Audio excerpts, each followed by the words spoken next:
Okay, so thanks for coming. I'm Roman, as you know, and I'll be talking about Chrome extension skeleton today. This is the agenda, what I'd like to discuss.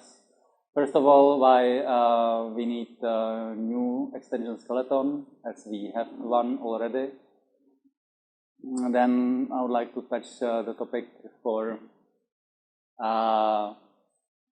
about what the extensions really need, what is the basic core that every single extension we developed so far used and needed.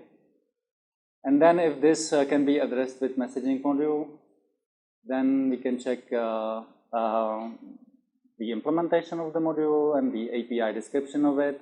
Then I can explain how it is implemented under the hood, and then there will be some practical part where I'll show you the repository on GitHub, what is there. Also, I'll build the extension and show you how it works. And the testing extension shows or demonstrates this messaging system in details. And then last topic, as I found it interesting, will be unit testing of such messaging system. Okay, so let's get started. First of all, why we need a new version of the skeleton? Because we wrote one already like 1.5 years ago. It was based on require.js modules where dependencies are solved runtime. Initially, we had the unit test executed in browser using Jasmine. Later, because it is not that practical when you build it and you want to unit test something to start a browser, then we rewrote it for Jasmine Node unit test runner, which is still being used in the skeleton now. And then there was a messaging system, but it was only suited for background to content script message exchange. And it was ignoring other context completely, like developer tools, options, pop-ups, and any arbitrary HTML context that any extension can have. Also, when we start using some API for message exchange in Chrome, we used Chrome extension onMessage and sendMessage method, which are now obsoleted, and I added a note there that it's a UDP style. Basically, you send a message and then you have no idea what is going on with that message. All right, so yeah, I have one image here addressing what it means that the dependencies are solved at runtime. If you open developer tools and network panel there, maybe you saw something like this already. And this is basically a chart capturing how the require.js modules can be loaded, and that it takes time and it follows the waterfall paradigm. So it's quite small, but hope you can read it. This was for in some extension, there was options page. It has some HTML in it, some CSS, and then because we used the require.js ecosystem, then you needed to load require.js, then some configuration of it, and then you could start loading the actual JavaScript code that you used in that option page. So this option.js was the main entry point for JavaScript. And then it required subsequent modules, and as you can see, the modules needed another modules, and so on and so on and so on. So after all, there were like 180 JavaScript files required, and it took half a second to load them all. And DOM content was loaded after 50 milliseconds, so the page was basically alive for yet another 400 or almost 500 milliseconds before the JavaScript code could run actually. So, lessons learned. In new version, we want to have efficient JS code, which is concatenated, minified. For this, Sergey already used browserify and uglify for Apika, which is great, and I just used it as well for a new version of the extension, Skeleton. Now this is becoming a little bit opinionated. I like JavaScript from Node.js and environment better than any other module system. So this time I wrote the extension to use Node.js modules. The reasons are that it has great NPM ecosystem, so you can use thousands and thousands and thousands modules that are out there, and it can be unit tested very easily. I like Mocha, but there are plenty of test runners there. Messaging system. Of course, we needed something better than that previous one, so now we are using from runtime API, which is TCP style, that there is some connection handshake, and after that you have ports on each context, and then you can exchange the messages, and when the context is unloaded because someone closed the tab or developer tools or pop-up or whatnot, you are notified using on disconnect event that this happened. So you have some better control over of what is going on in your extension and in various parts of it. And of course, the new messaging system has to take into account that there are now more context than only background and content scripts. So it must allow to exchange messages between background, content scripts, options, pop-ups, and any arbitrary HTML context. This is a comparison. If you just take the previous JS files, you run it through browserify and uglify, then you have a single options.js file, and it takes, because it is, all files are from the extensions are local, so all of it goes from cache, but now it doesn't need any cycles to load that context, evaluate it, and find all the dependencies, load them, evaluate dependencies, and so on. So now it's way faster. All right, so what do the extensions really need? We have developed many extensions already, so we have some ideas, and in all the extensions we need some shared state that is stored in background, and this background shares the states with all the other parts using messaging, and also the background needs to know what is going on with other parts of the extension. For example, if you open tab, then whether you injected some content script into that tab or not, whether in that tab you opened developer tools in which you run some custom JavaScript or not, whether you opened a pop-up window that is related to the extension, or whether someone opened the the options page for it, and so on. Regarding the message exchange, 90% of the messaging is usually that some content script needs some information from background. It's related to shared state of the extension, or it requests some updates.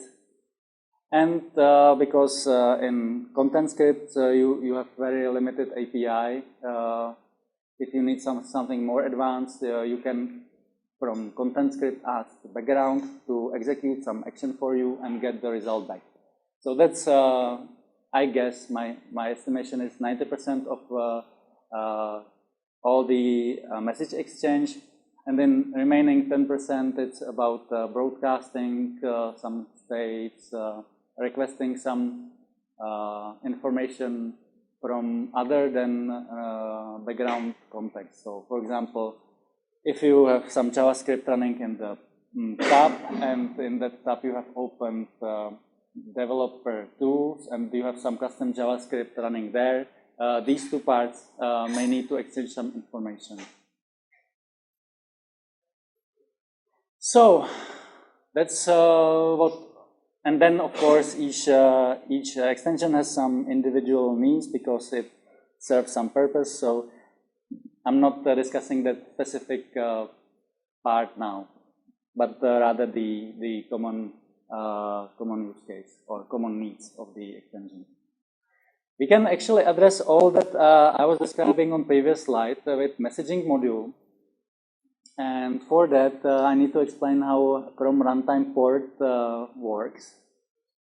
So in background, you can add listener to onConnect event, and from any other context, you may invoke connect method. And this will create a runtime port, and each context gets one half of it. Or if you imagine the port being as a pair of objects, then one object goes to background and one object goes to that context where the connect method was invoked. And then when these two ends need to exchange messages, they just call some methods. The method is called post message, and the counterpart receives notification that that this method was invoked on the other object. And as I said, this is useful when you need to know what is going on in your extension parts, because if you connect from each part of your extension, and then this part is destroyed by user, for example, the user closes the tab or performs some action that causes unloading of the context. Or another example may be that you are running some content script in tab, and the user reloads URL, so the tab is unloaded, and then new context is loaded.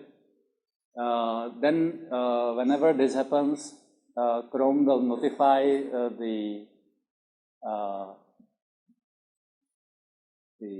port that the other part of the port was closed. And for that, there is on disconnect event listener.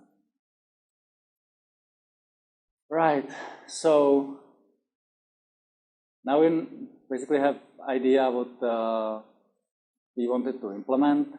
The goal was to implement a single module that would be used the same way in all the contexts, in background, in content script, in pop-ups, in options, and so on.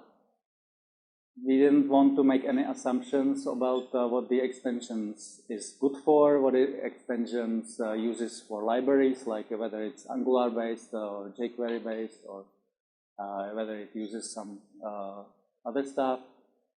We wanted to avoid, we call it conventional magic as much as possible. So, you know, sometimes in some opinionated frameworks, you need to code your, or you need to write your code in a certain way that, and you are forced to do it the only right way, otherwise it won't work. So we didn't want to make this framework or messaging module that opinionated. It should have a very simple and intuitive API. On the other hand, it should be powerful enough to cover all the messaging scenarios. And of course, it must be robust to handle the specific, well, the cases when you ask for something given context, and the context starts calculating it, and but before it finishes, the user closes it. So the framework must take care of this gracefully. So that was the implementation goals. In reality, we met almost all the cases, but there was some conventional magic needed. So for background context, there is pre-described name for the context. It's a BG, and as you provide some handlers, and there are two special handlers for monitoring what is going on in various parts of the extension. So the names for those hooks that you can provide in handlers object, there are two pre-specified names. And also there is a bug in Chromium, and for this reason we also need to hardcode the name of developer tools context. But I hope that this will be fixed soon, and then we can detect that we are running actually in developer tools context or not. Now we cannot detect it. There is some way how to do it, but if you use that way, then the whole extension crashes. So to avoid crashing of the extension, I just needed to hardcode it. Right, so this is the API, and this is basically all what was implemented.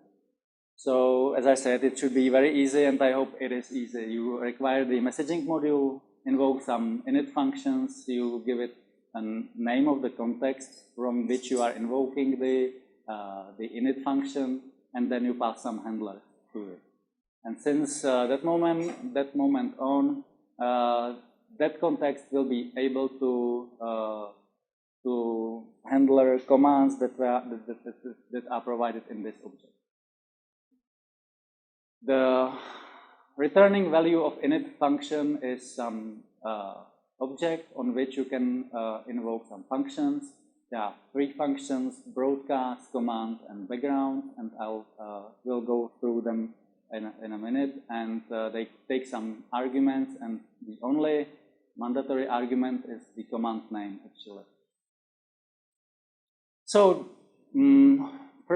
first thing you need to do in your extension is to invoke this init method on messaging module, and then for each context you would like to work with this messaging system, you need also to invoke the same init function on the same messaging module and provide it the name of the context that you are invoking the code from. This is the, like, for all the content scripts, for example, you'll have some JavaScript file, and all of them will invoke the init function with the same CP string here. So that's like the category of the context. And then again, you can use that module and request some information from other contexts. So now let's see the signature of the init function. It has two options.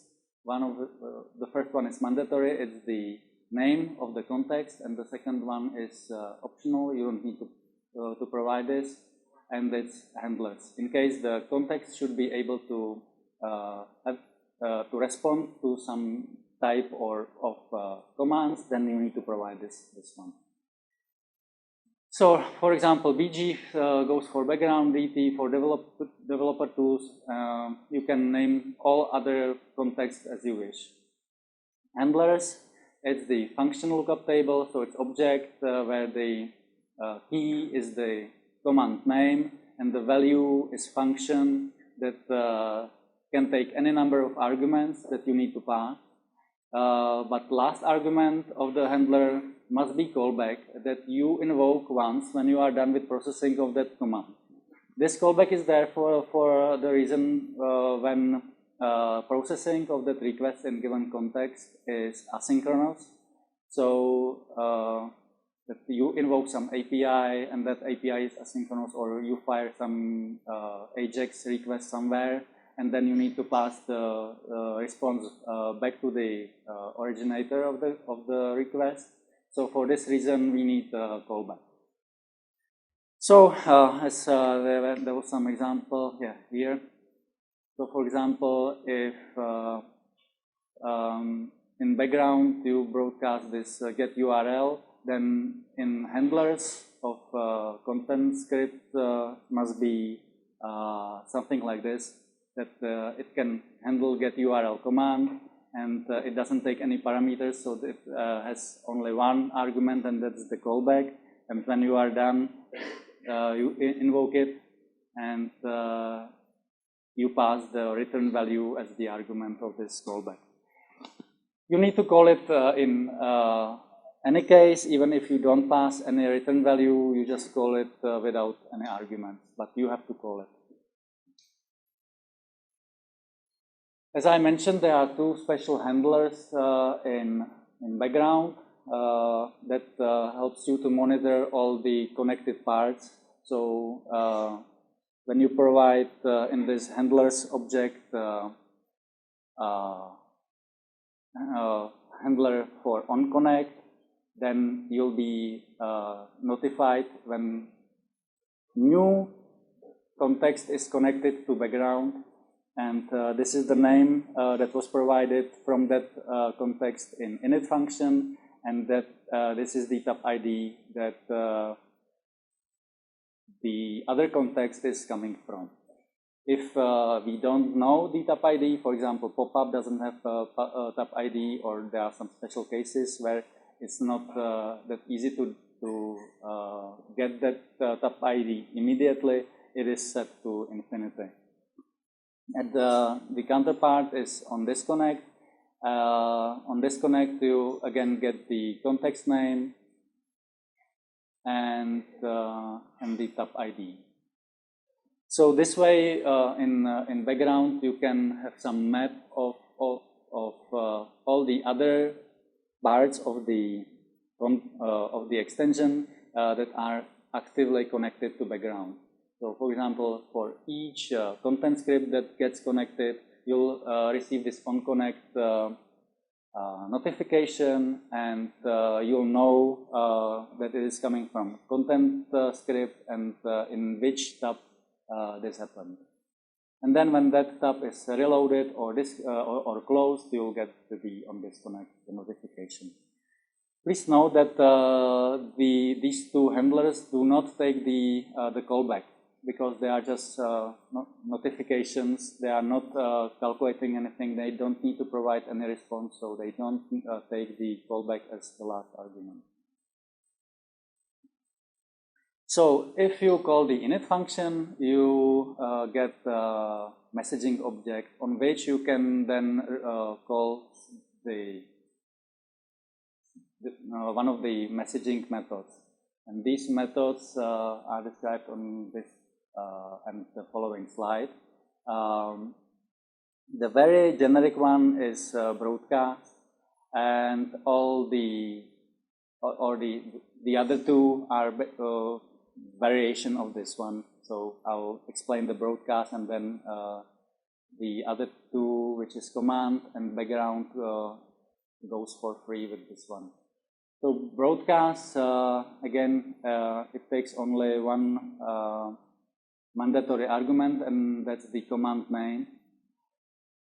Broadcast basically broadcasts that message to all the contexts that you specify, and in those contexts the command is executed in case the target context has corresponding handler for that command. All the arguments are collected back, and then if you provide callback as last argument here, that callback will get invoked with all the collected return values from all the contexts.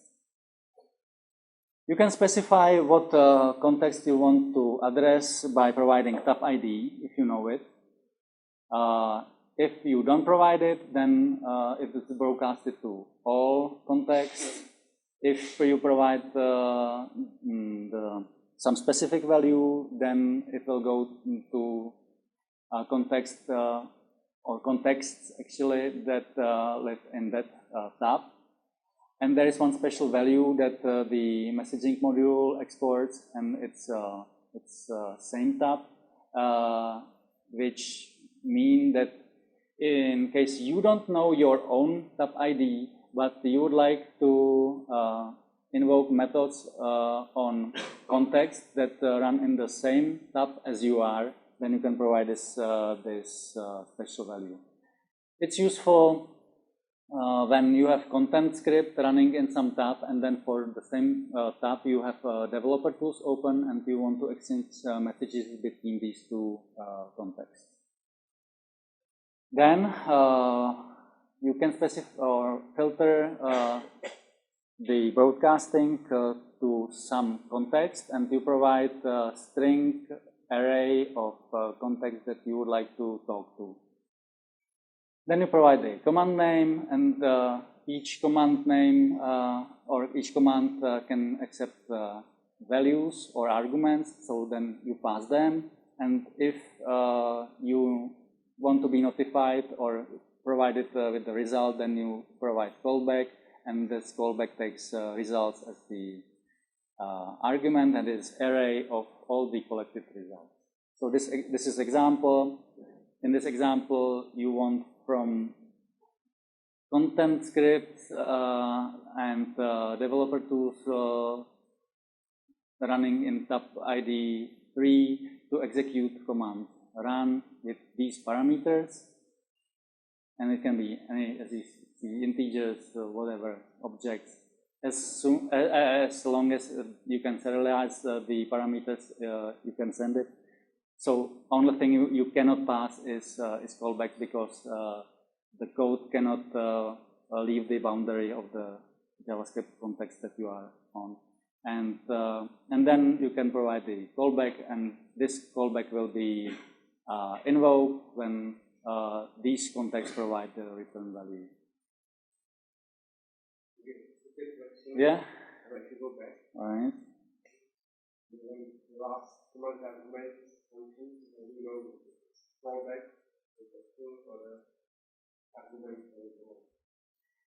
Yeah, good question. Well, as I said, I checked the last comment, and I checked the type of it, and if it is function, then I know that this is the callback, and if not, then I pass all the parameters that are there to in that message to other contexts. And again, you cannot pass any callback as an argument, because you are running in some context, and you want some other context that runs in completely different JavaScript environment to execute this command, and you cannot pass code like function in as a parameter, because the other JavaScript context doesn't know your code basically, and there is no way how to serialize function this way. Right, to string, but I guess we don't need eval like arguments. Anyway, so that was the generic broadcasting function. In case you know that you'll end up talking to only one context, then it seems not or doesn't seem necessary to collect the results as an array, and you can invoke this command function instead. The only difference is that the callback takes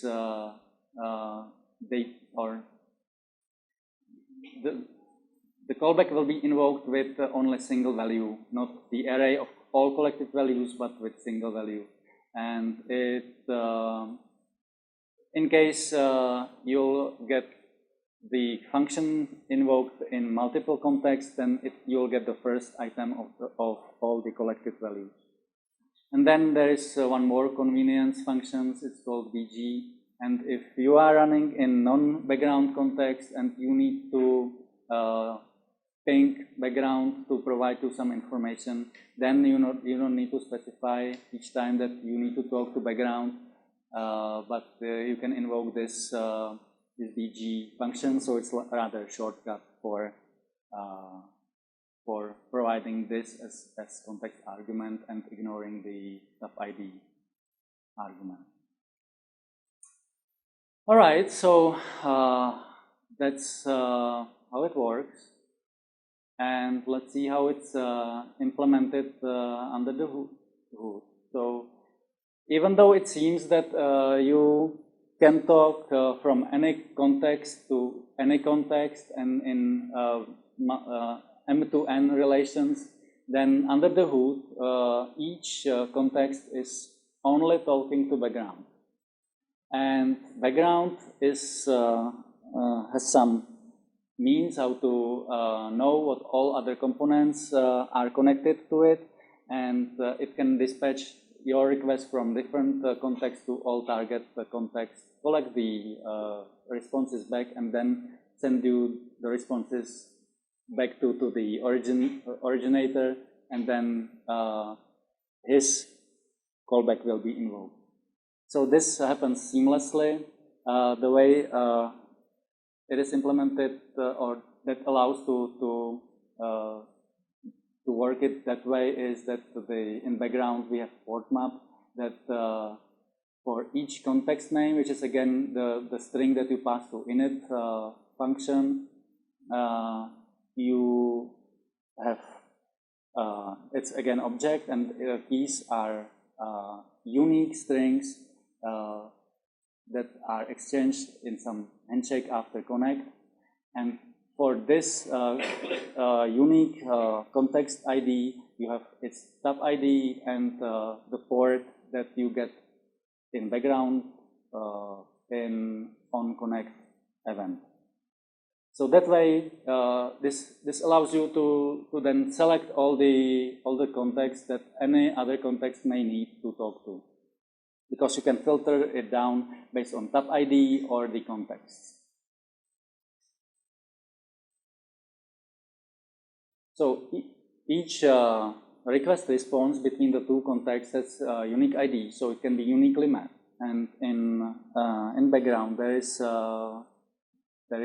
this helping structure that for given context contains array of all the requests and the associated callbacks that are pending at that given moment. And this is needed because, as I said, we need to handle the situation when the user, for example, closes a tab, and then all the contexts that were of the extension that were running there are closed.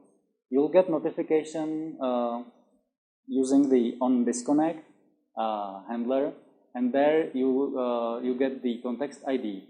And then you can simply traverse this array and invoke all the callbacks and inform them that they don't need to wait for the return value from that context, because that context is no longer there. Right, so if you invoke, let's assume that background needs to ping some context and ask them to run some function there. So based on port map, we run some filtering, and we end up with, let's say, n contexts that we want to talk to. Then we create a callback that remembers how many times it was called. And we know that we are waiting for n responses. So if the callback is invoked for the nth time, then we know that we collected all the possible results. And then we can invoke the original callback of that broadcasting method and pass the collected results to it. Then, when we created that callback, we can send commands or send messages to all the counterparts, because we had that n ports. So to each port we can send a message, and in that message we describe what function we want to invoke, what parameters were provided, and we assigned each such a request a unique ID. And this unique ID and the callback we add to the pending request for all the contexts that we are talking to. Then there might be two situations. The target context may support that command or not. If we find in a target context that we have handler for that function, we execute it and we wait for the done callback to be invoked, and when it is invoked, we take what we get from it as an argument and send it back to background. If not, then we simply respond back directly to background that this command is not supported in given context. Again, when the context is unloaded for the reason that you close the tab or something like that, then you get the on disconnect notification, and you can invoke the callback manually. And if you collect all the responses because you know how many times that your callback should have been invoked, then you just know that the array where you collect all the results contains all the results, and you can pass it to the original callback. And so that was the from background perspective. From non-background perspective, so let's say you are in content script. It's way simpler because there is no dispatching logic, there is nothing like that. All you need is simple table. You send the request to background because you have connection between your context and background, and then you again have a unique ID for your request, and you have some callback that was provided by the user. And then you simply wait for the background to collect all the responses for you, and then background will send you notification and will send all the response values. And in response, the response will again contain the same request ID. So in this table, you'll find that you have a response for this one, and invoke this callback with the values that are sent from background. So yeah, enough theory. Let's see the code, or let's see how it works. I would start showing you. I pushed it to GitHub already, so let's. It's not sitting in master branch yet. It's dedicated next gen branch, but I guess once we double check that it will work with Ancho, I guess we can push it to master and start using it. Anyway, so let's see. Now there is in all the directories there are README files describing what is there. So I'll take it very quickly. Build system is based on Grant. There is package JSON. As you can see, it has no the extension has no runtime dependencies right now, but it has some development dependency. Also, package JSON contains name, version, and description fields that are copied over to manifest JSON of the extension. Right, then this one, I can show it, is for linting, it's configuration file. This is the key. Each time you clone this repository and start working on new extension, you need to exchange the key. And if it's public repository, I recommend not to push this key there, but up to you. Extension is created using the original script. It's shell script, so Windows users either need to run some environment where this can be run, or they can remove this step from the build process, in which case they won't get the CRX built on their machine, but there are still the unpacked directories created, so they can debug it using the load unpacked option in the browser. And since we built it on Circle CI runs on Linux, so this script will run there. So they can, if once they decide they need CRX, they can push it and take it from Circle CI. So this is Circle CI integration. Yeah, current file. Nothing really interesting. Some JS hinting, Mocha tests, copying files, executing the, triggering the building of the extension, uglifying, browserify. There is also watch task, so it's useful when you write the code, then you can have the watch loop running there, and it doesn't create the extension each time. It only checks the JavaScript linting, and it checks unit tests. So in loops, you can see whether you are running green unit tests, and then you can decide to build the extension. It takes some time, some seconds, so to build the extension. So the watch loop is rather for developing. Yeah, on Circle CI, we only check whether the Circle CI environment variable is set, and if so, then we know we are on Circle CI and just copy the artifact to given directory. Right, and default is basically all the steps combined together, and there's a test task that is, as I described, hinting and Mocha test, and continuous test is for the watch loop. Also, at the beginning, you'll see it. None of the JavaScript name or entry point is hard-coded here. So first thing the grunt task does is that it checks the directory and finds all the JavaScript files there, and prepares the map for browserify and uglify. So you may add entry points or remove them as you wish, and the grunt file will detect this automatically and build only the files that it will see there. So it's a bit flexible. So build directory is apparently empty. There is nothing there. And let's see the code. So directories, as you would expect, manifest JSON.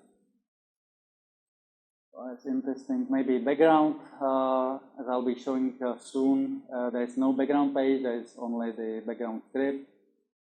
Content scripts are inserted into HTTP and HTTPS, and the only content script that is injected there is this one. You don't need to inject require.js and options and whatnot as before, or even if your extension needs jQuery, you don't need to inject it here, because browserify will encapsulate all the libraries in this generated file. Options page, then pop-up page, as usual. You can have developer tools. Right now it's also page, and you need to provide HTML container, but you won't see it. It's just a container that holds reference to some JavaScript file, and that JavaScript file is executed, but there is no HTML really seen. And permissions and usual stuff. So Why do you allow do I? Well, I don't know. I just copy this. All right. Right. So I'll check it whether we need it, and if not, I will remove it. Thank you. And as you can see, there is no name, description, and version fields in manifest.json. They are added when the extension is built from the main package.json. So let's see the JavaScript library that is most important. Well, maybe let's see whether I have something. Maybe HTML. It's, yeah, as I said, developer tools. It's really container of that JavaScript file. And yeah, pop-up options, usual stuff. There is something which you'll see soon. There is some form. And so JavaScript. In code/js directory, all JavaScript files that are listed here are considered the entry points. And entry points for Browserify and Uglify, and they are Node.js modules that require the standard Node.js way modules that can be found in modules, and this code is later then taken by Browserify, and it resolves all they require, and it will create JavaScript that runs in browser. So it's no longer Node.js code, it's JS code that runs in browser. So what it does, this extension should demonstrate the messaging. So this is the line that I was talking about. The handlers are some shared handlers that are created, I'll show in a minute, that are created by this create function. And there are two special handlers added, as I mentioned in the presentation, on connect and on disconnect. And as you can see, that's function that takes two parameters and basically logs the context and tab ID. It seems that it takes 3 parameters, but the first one is bound using the bound function. It really takes 2 parameters. So you invoke the init function, and then because it should do something useful or something besides logging what got connected to background, each 5 minutes it broadcasts hello world to all the connected parts of the extension, and you get 10 seconds notification or warning that this will happen. Right, so content script, it does basically nothing. It just says it works, and yeah, I showed that to demonstrate how the third-party libraries are encapsulated in Browserify. I just include the jQuery library here, and I don't use it, I guess. Yeah, I use it only for displaying the version. So this way we'll see what version of jQuery is available in content script. So if we go to some jQuery page, then we can compare what the jQuery version is seen by the page itself and what the jQuery version is seen by content script, and we can see that they see independent versions, and they don't conflict with each other.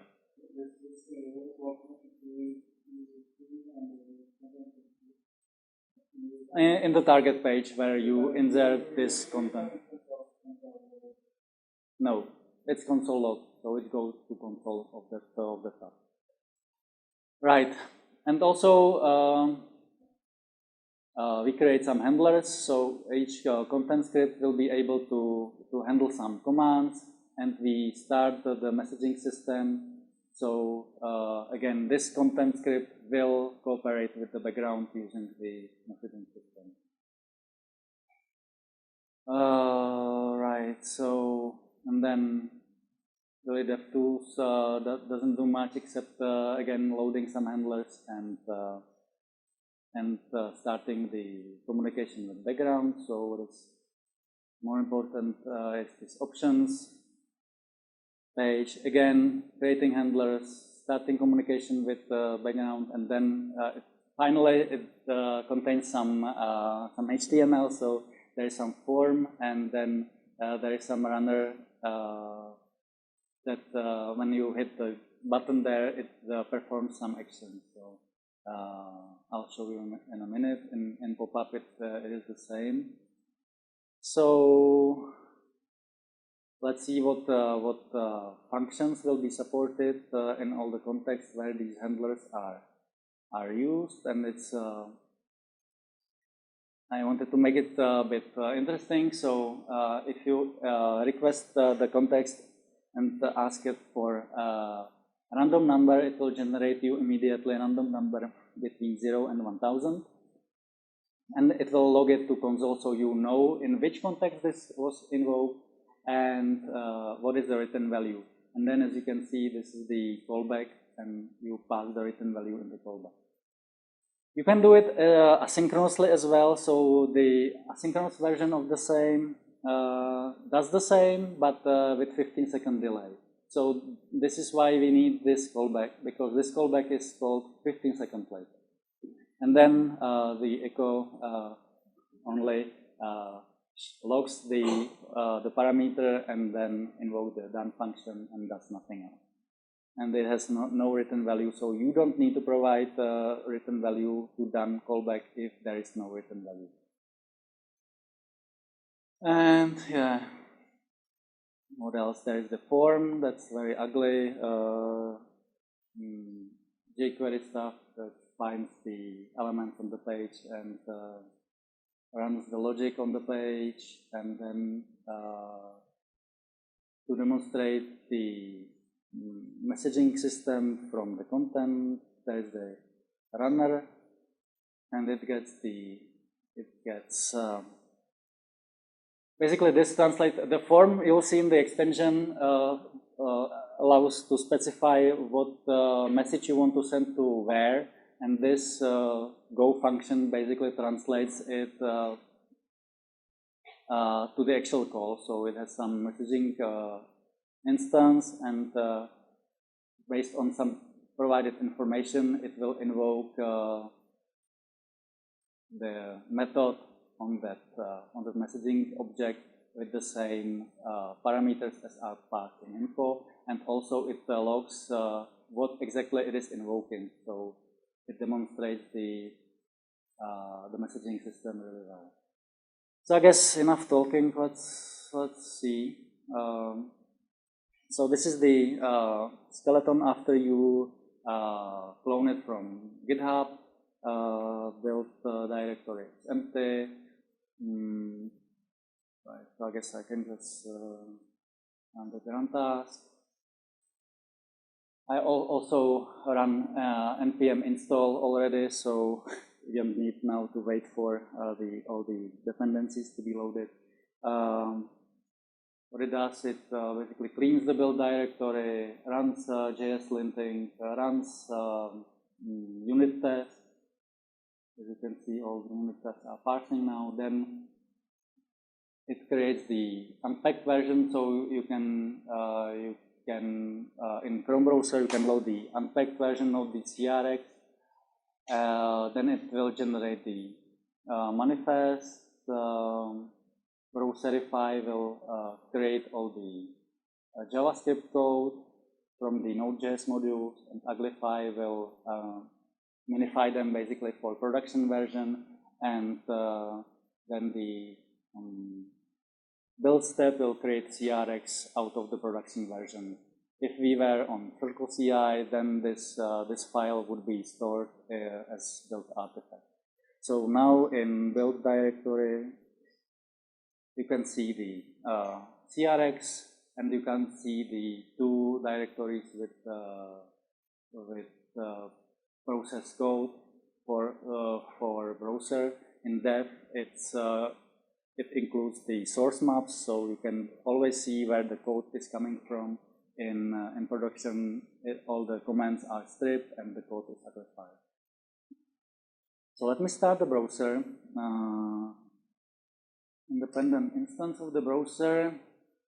Let me load the extension from the build directory.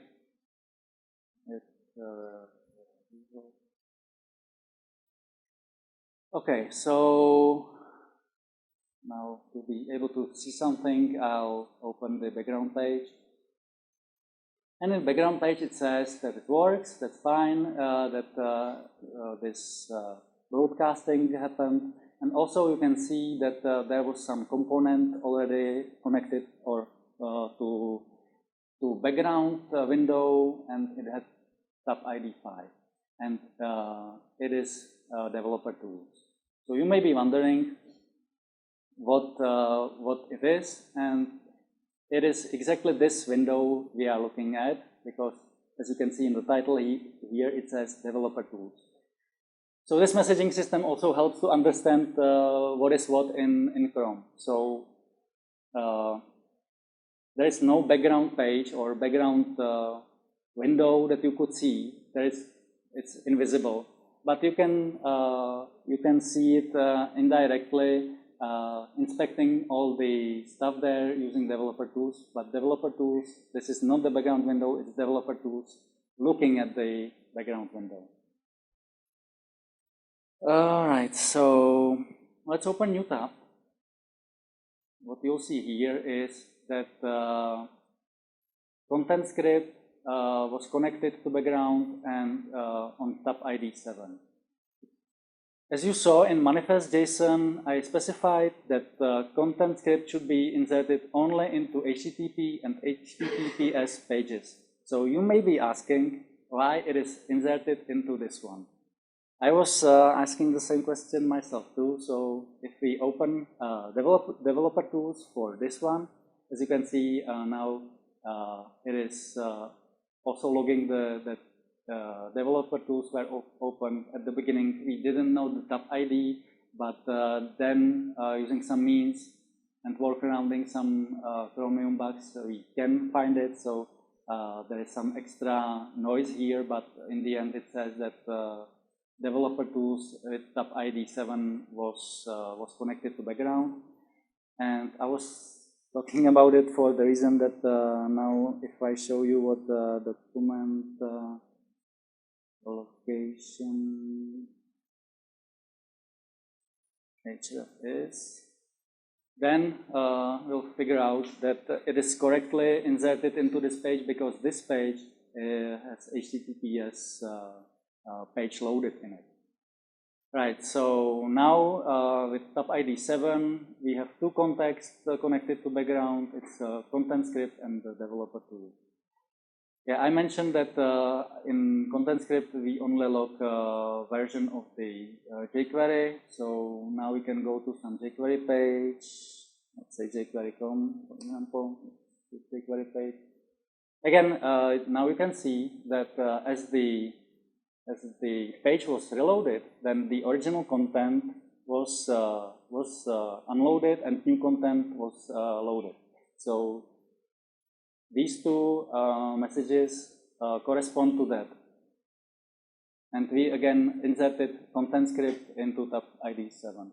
So this is a really great system for background to know which pieces the extension is running in at given moment.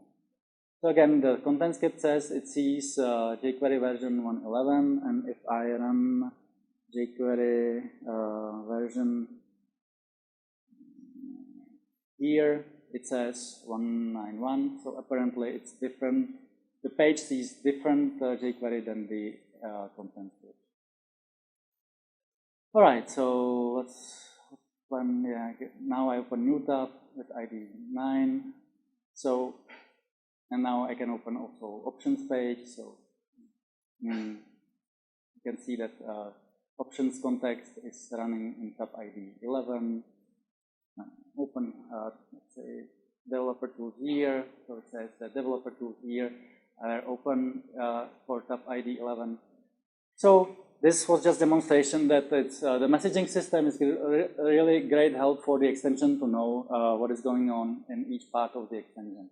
And now we need to verify that we really can send messages from any context to any other context, and we can do broadcasting and so on. And for this, I created with the help of Jan Mikula this form, and you can specify. Yeah, now you can see that it will be broadcasting. So now you'll see in 10 seconds. That yeah, all the contexts are really responding to background broadcasting, that they really that they really invoked or executed the code of the handler. So back to the messaging. Now you can specify. Imagine that you hold the messaging object in this context, and now you can tell what command you would like to invoke on that object, with what parameters, to what are the target context you would like to talk to, and whether you want to address all possible tab IDs, or whether same as yours is, or specified. So let's say for starters, from options page, I want to talk to background only. So these are no longer valid, and I want to get random number from background. So when I hit it, this go button, you can see that the handler was invoked in background, and it returned 805, and now you can see that you got 805 here. Let's say that you want to broadcast and you want to collect random numbers from, let's say, all the content scripts. And it's clever enough not to ask the same context that the request is coming from. So if this was content script and there are two other content scripts, then we shall get only two responses, not invoking the same handler in my own context. So now we have two content scripts, one here, and if I hit the go button, I should get two values. Right. I got them, and now in those content scripts, I can see which return was returned from which content. So nice. What else?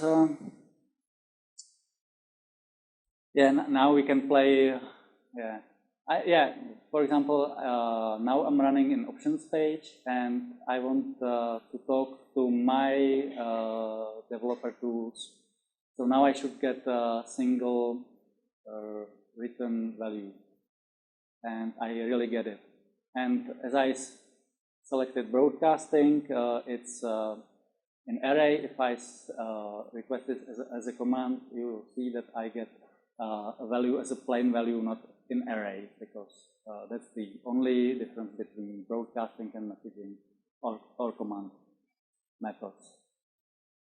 So last, so not last one. I will show you that so I created context with tab ID 13. We'll open developer tools here as well. So with tab ID 13, I have two contexts there. And now when I select that I want responses from tab ID 13 only, let's say from all contexts and all the values, I should get two values. All right, last part to demonstrate. Yeah, it works also from this one. It does the same, but now you can see that we have connected pop-up context with tab ID that is not set, so you know that it is running in this window.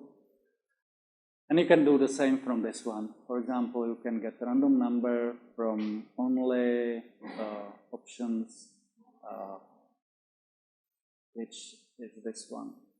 So it returns 28, and if you open developer tools of this one, then you'll see that you got the return value of 28.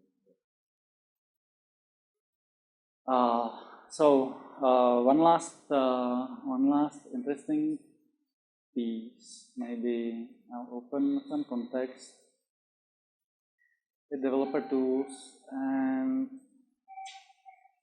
I want to show you the robustness when the context got unloaded. So now I'll broadcast the request for getting random number, but the asynchronous version. And let's say I want this from content, even background, content script, and developer tools, all IDs. And now I will request it several times with some intervals, and then I'll close some of the context and you'll see how it behaves. So there is 15-second delay. So I'll request it once, I'll request it twice, and I'll request it third time. And now, let's see. So after 15 seconds, I should get the first response. Now I close it. After some time, I should get the second response. And so I got 3 responses, but in the meantime, I closed some tabs. So each time, as you can see, I got different numbers of results. Each time, the number of results was reduced by 2 because there were 2 contexts running in that given time. Okay, so that was about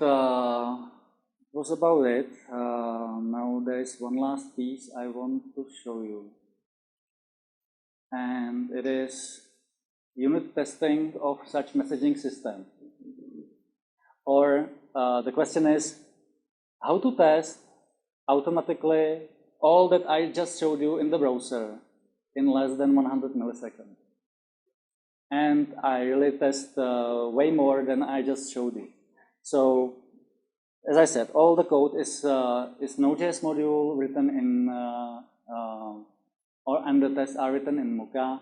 So I needed to implement the mock of all the Chrome API that is used there, and for messaging is on connect, and port, where port is the communication vehicle. So when connect is invoked, it creates a pair of ports, and the ports are connected the way that if you post message on one object, then it triggers notification on the other one, and the same for disconnect, and vice versa. So if you invoke post message on B, it triggers on message handler on A. So this can be easily done using event emitter 2 library, which is Node.js npm module. I can recommend it, works really great. And it is implemented in completely asynchronous way, so it simulates the asynchronicity of the browser and creating or having multiple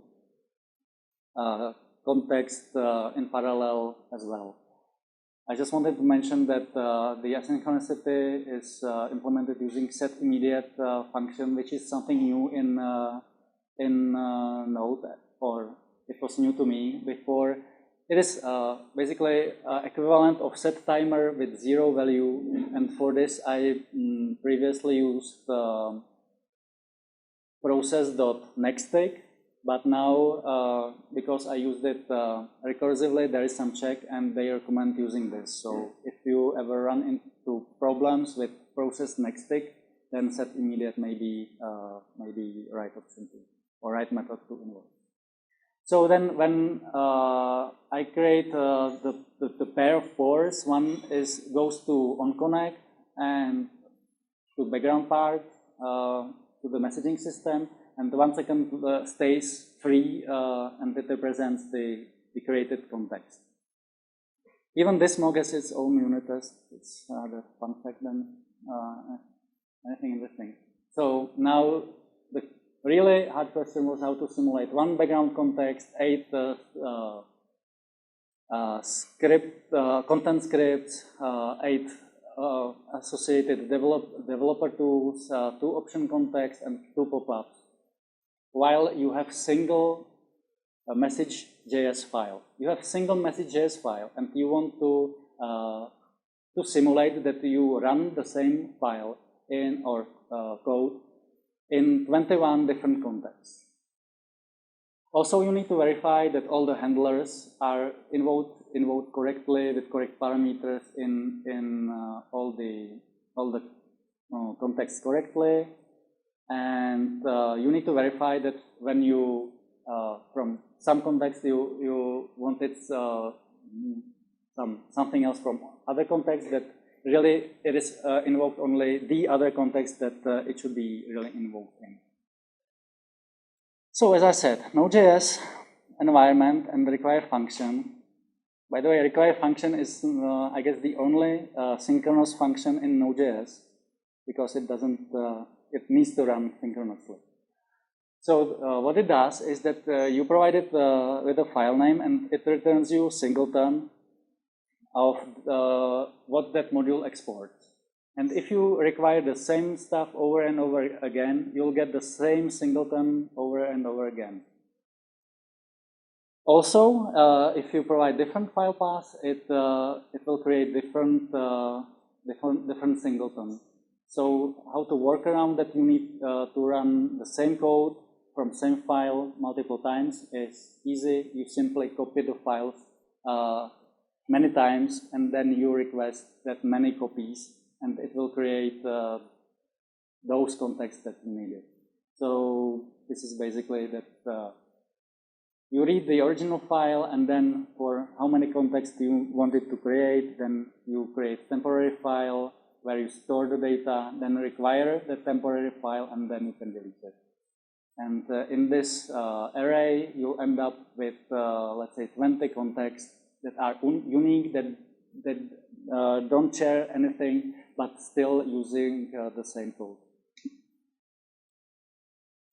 Right, and the other part of the question was how to verify that in all the contexts everything runs as expected.